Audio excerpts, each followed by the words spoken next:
Make sure we're on the microphone for the nice microphone and not the computer one. I've done that once, I think. This particular software acts a little bit funky when it's on a different setup, so. Alright, bring that down. Alright, let's go. Today we'll be continuing Pride and Prejudice by Jane Austen. Chapter 16. As no objection was made to the young people's engagement, As no objection was made to the young people's engagement with their aunt, and all Mr. Collins's scruples of leaving Mr. and Mrs. Bennet for a single evening during his visit were most steadily resisted, the coach conveyed him and his 5 cousins at a suitable hour to Meryton, and the girls had the pleasure of hearing, as they entered the drawing-room, that Mr. Wickham had accepted their uncle's invitation and was then in the house.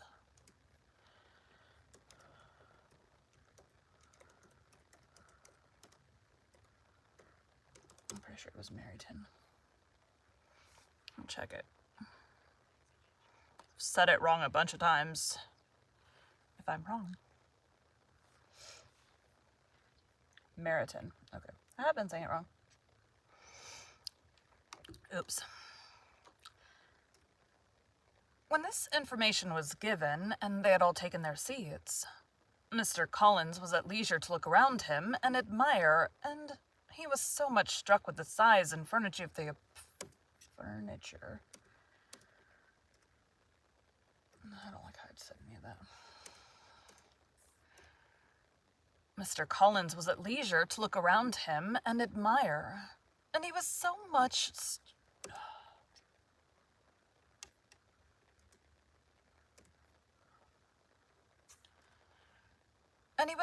struck with the size and furniture of the apartment that he declared he might almost have supposed himself in the small summer breakfast parlor at Rosings, a comparison that did not at first convey much gratification.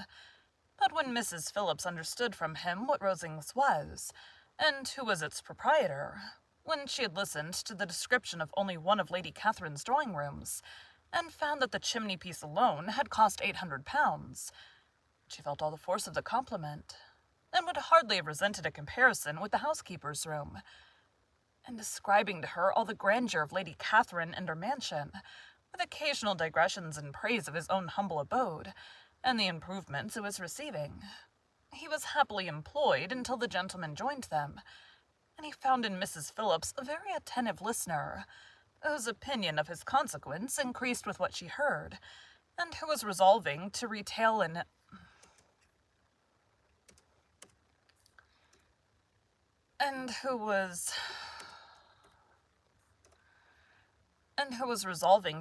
all among her neighbors as soon as she could. To the girls, who could not listen to their cousin, and who had nothing to do but to wish for an instrument, and examine their own indifferent imitations of china on the mantelpiece, the interval of waiting appeared very long. It was over at last, however. The gentleman did approach, and when Mr. Wickham walked into the room, Elizabeth felt that she had neither been seeing him before, nor thinking of him since, with the smallest degree of unreasonable admiration. The officers of the shire were in general a very creditable, gentlemanlike set, and the best of them were of the present party. But Mr. Wickham was as far beyond them all in person, countenance, air, and walk, as they were superior to the broad-faced, stuffy Uncle Phillips, breathing port wine, who followed them into the room. Mr. Wickham was the happy man towards whom almost every female eye was turned, and Elizabeth was the happy woman by whom he finally seated himself. And the agreeable manner in which he immediately fell into conversation, though it was only on its being a wet night, and on the probability of a rainy season, made her feel that the commonest, dullest, most threadbare topic might be rendered interesting by the skill of the speaker.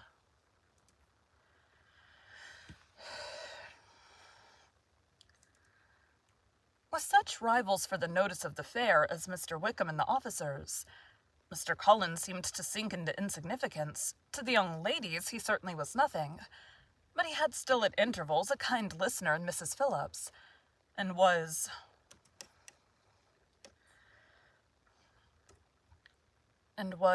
by her watchfulness, most abundantly supplied with coffee and muffin.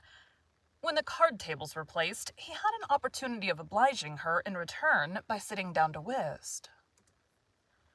Mr.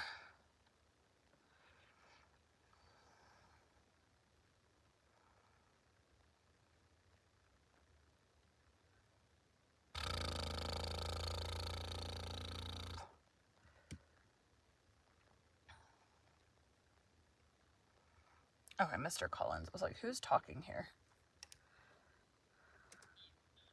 You allude. I know little of the game at present, said he, but I shall be glad to improve myself, for in my situation of life... Mrs. Phillips was very thankful for his compliance, but could not wait for his reason. Mr. Wickham did not play at whist, and with ready delight was he received at the other table between Elizabeth and Lydia. At first, there seemed danger of Lydia's engrossing him entirely, for she was a most determined talker. But being likewise extremely fond of lottery tickets, she soon grew too much interested in the game, too eager in making bets and exclaiming after prizes, to have attention for anyone in particular. Allowing for the common demands of the game, Mr. Wickham was therefore at leisure to talk to Elizabeth, and she was very willing to hear him, though what she chiefly wished to hear she could not hope to be told, the history of his acquaintance with Mr. Darcy. She dared not even mention that gentleman. She dared not even mention that gentleman. Her curiosity, however, was unexpected. Damn it. Her curiosity, however, was unexpectedly relieved. Mr. Wickham began the subject himself. He inquired how far Netherfield was from Meryton, and after receiving her answer, asked in a hesitating manner how long Mr. Darcy had been staying there. "About a month," said Elizabeth, and then, unwilling to let the subject drop, added, "He's a man of very large property in Derbyshire, I understand." Did Mr. Wickham talk already? No. "Yes," replied Wickham. "His estate there is a noble one, a clear 10,000 per annum.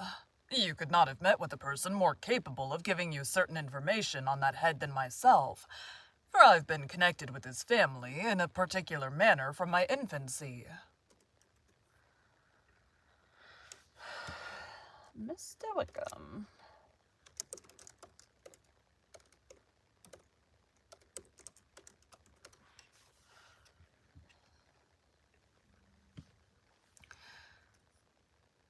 Elizabeth could not look but surprised. Elizabeth could not but look surprised. "You may well be surprised, Miss Bennet, at such an assertion, after seeing, as you probably might, the very cold manner of our meeting yesterday. Are you much acquainted with Mr. Darcy?" "As much as I ever wished to be," cried Elizabeth warmly. "I've spent 4 days in the same house with him, and I think him very disagreeable." "I have no right to give my opinion," said Wickham, "as to his being agreeable or otherwise. I'm not qualified to form one. I've known him too long and too well to be a fair judge. It is impossible for me to be impartial. But I believe your opinion of him would in general astonish, and perhaps you would not express it quite so strongly anywhere else.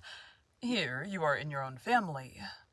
"Upon my word, I say no more here than I might say in any house in the neighbourhood, except Netherfield. He is not at all like in Hertfordshire. Everybody is disgusted with his pride. You will not find him more favourably spoken of by anyone." "I cannot pretend to be sorry," said Wickham after a short interruption, "that he or that any man should not be estimated beyond their deserts. But with him I believe it does not often happen. The world is blinded by his fortune and consequence, or frightened by his high and imposing manners, and sees him only as he chooses to be seen." "I should take him, even on my slight acquaintance, to be an ill-tempered man." Wickham only shook his head. "I wonder," said he, at the next opportunity of speaking, "whether he is likely to be in this country much longer." I do not at all know. But I heard nothing of his going away when I was at Netherfield. I hope your plans in favor of the Shire will not be affected by his being in the neighborhood. Oh, no. It is not for me to be driven away by Mr. Darcy. If he wishes to avoid seeing me, he must go. We are not on friendly terms, and it always gives me pain to meet him, but I have no reason for avoiding him but what I might proclaim to all the world, a sense of very great ill-usage and most painful regrets at his being what he is. His father, Miss Bennet, the late Mr. Darcy, was one of the best men that ever breathed, and the truest friend I ever had, and I can never be in company with this Mr. Darcy without being grieved to the soul by 1,000 tender recollections. His behavior to myself has been scandalous, but I verily believe I could forgive him anything and everything rather than his disappointing the hopes and disgracing the memory of his father. Elizabeth found the interest of the subject increase, and listened with all her heart, but the delicacy of it prevented further inquiry. Mr. Wickham began to speak on more general topics. Meryton, the neighborhood, the society, appearing highly pleased with all that he had yet seen, and speaking of the latter, especially with gentle but very intelligible gallantry.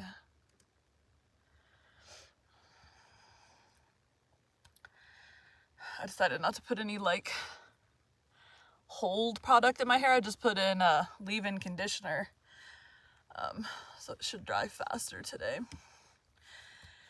It just will be a blob. It won't have wave, or as much wave to it. It was the prospect of constant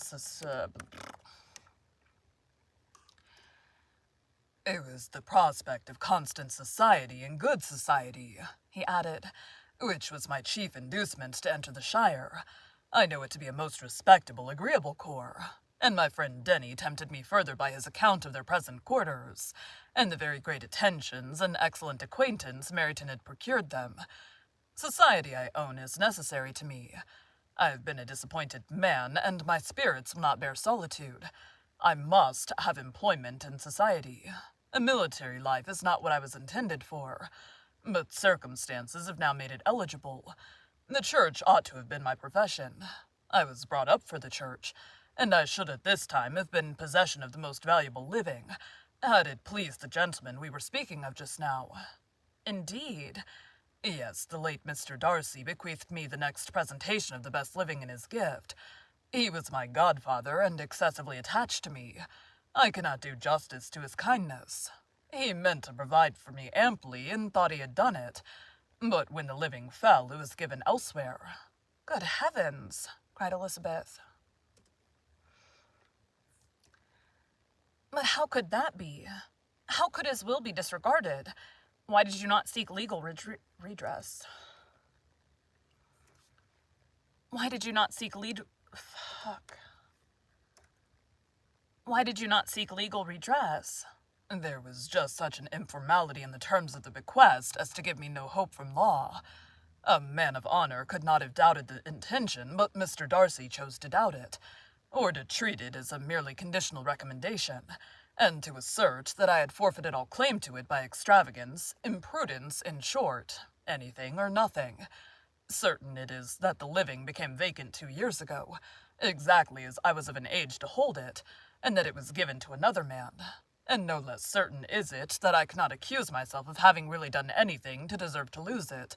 I have a warm, unguarded temper, and I may perhaps have sometimes spoken my opinion of him and to him too freely. I can recall nothing worse. But the fact is that we are very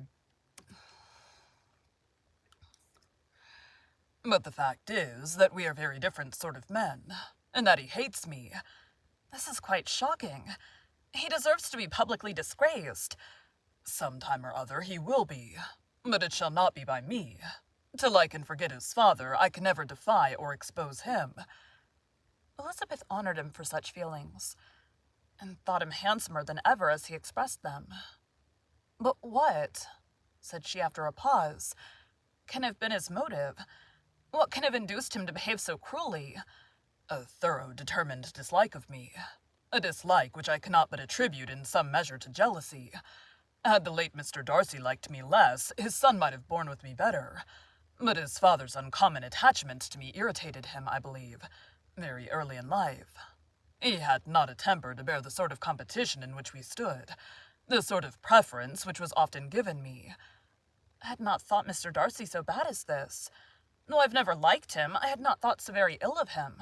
I had supposed him to be despising his fellow creatures in general, but did not suspect him of descending to such malicious revenge, such injustice, such inhumanity as this. After a few minutes' reflection, however, she continued, I do remember his boasting one day at Netherfield of the implacability of his resentments, of his having an unforgiving temper. His disposition must be dreadful. I will not trust myself on the subject, replied Wickham. I can hardly be just to him. Elizabeth was again deep in thought, and after a time exclaimed, To treat in such a manner the godson, the friend, the favorite of his father. She could have added, a young man too, like you, whose very countenance may vouch for your being amiable. But she contented herself with, and one, too, who had probably been his own companion from childhood, connected together, as I think you said, in the closest manner. We were born in the same parish, within the same park. The greatest part of our youth was passed together. Inmates of the same house, sharing the same amusements, objects of the same parental care. My father began life in the profession which your uncle Mr. Phillips appeared to do so much credit to, but he gave up everything to be of use to the late Mr. Darcy, and devoted all his time to the care of the Pemberley property. He was most highly esteemed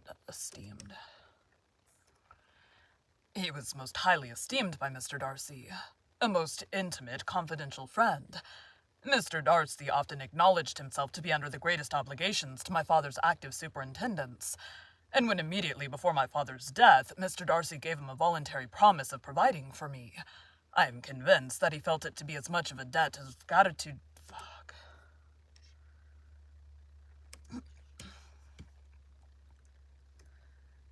I'm convinced that he felt it to be as much a debt of gratitude to him as of affection to myself. How strange, cried Elizabeth. How abominable. I wonder that the very pride of this Mr. Darcy has not made him just to you. If from no better motive, then he should not have been too proud to be dishonest. For dishonesty, I must call it. It is wonderful, replied Wickham, for almost all his actions may be traced to pride, and pride has often been his best friend. It has connected him nearer with virtue than any other feeling. But we are none of us consistent, and in his behavior to me there were stronger impulses even than pride. Can such abominable pride as his have ever done him good? Yes. It has often led him to be liberal and generous, to give his money freely, to display hospitality, to assist his tenants and relieve the poor. Family pride and filial pride, for he is very proud of what his father was, have done this.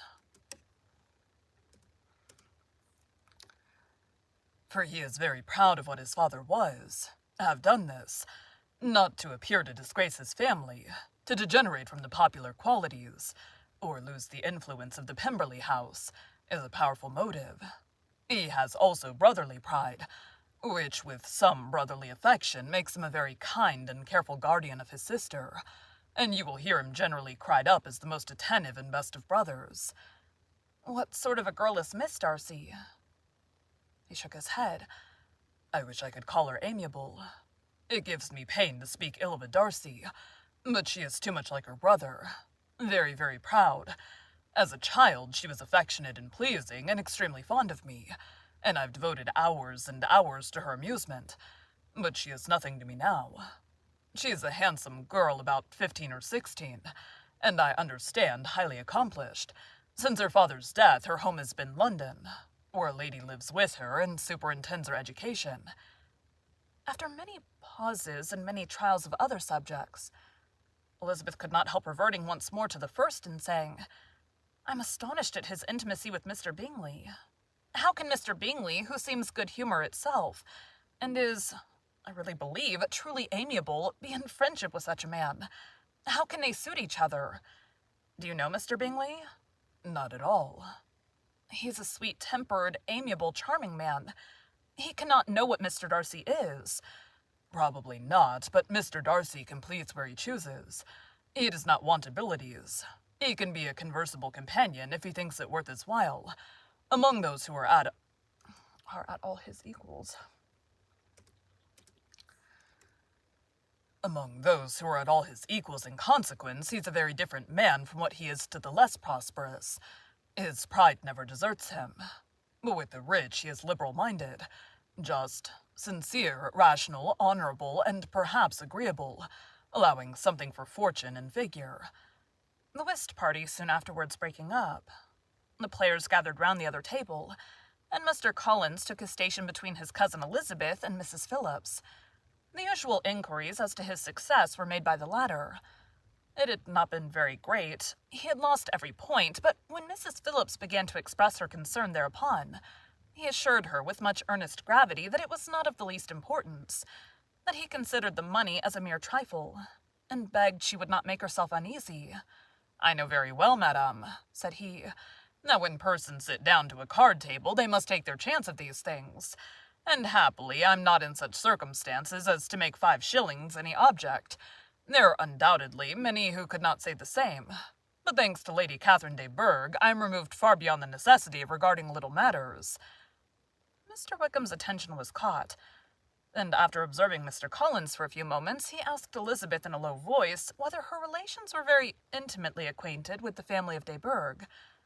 "Lady Catherine de Bourgh," she replied, "has very lately given him a living. I hardly know how Mr. Collins was first introduced to her notice, but he certainly has not known her long." "You know, of course, that Lady Catherine de Bourgh and Lady Anne Darcy were sisters. Consequently, that she is aunt to the present Mr. Darcy." "No, indeed I did not. I knew nothing at all of Lady Catherine's connections. I never heard of her existence till the day before yesterday." "Her daughter, Miss de Bourgh, will have a very large fortune, and it is believed that she and her cousin will unite the 2 estates." This information made Elizabeth smile, as she thought of poor Miss Bingley. Vain, indeed, must be all her attentions, vain and useless her affection for his sister and her praise of himself, if he were already self-destined to another. "Mr. Collins," said she, "speaks highly both of Lady Catherine and her daughter, but from some particulars that he is related to her ladyship, I suspect his gratitude misleads him, and that, in spite of her being his patroness, she is an arrogant, conceited woman." "I believe her to be both in great degree," replied Wickham. "I've not seen her for many years, but I very well remember that I never liked her, and that her manners were dictatorial and insolent. She has the reputation of being remarkably sensible and clever, but I rather believe she derives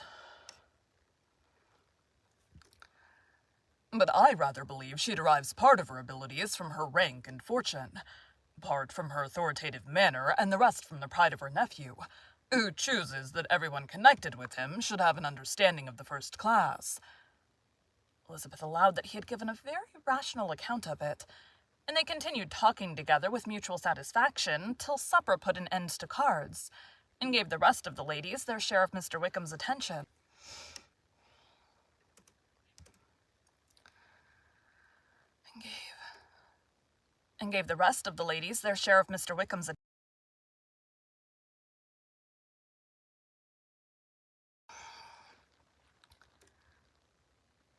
Thank you for joining Bite at a Time Books today, while we read a bite of one of your favorite classics. Again, my name is Bree Carlile, and I hope you come back tomorrow for the next bite of Pride and Prejudice. Thanks, guys!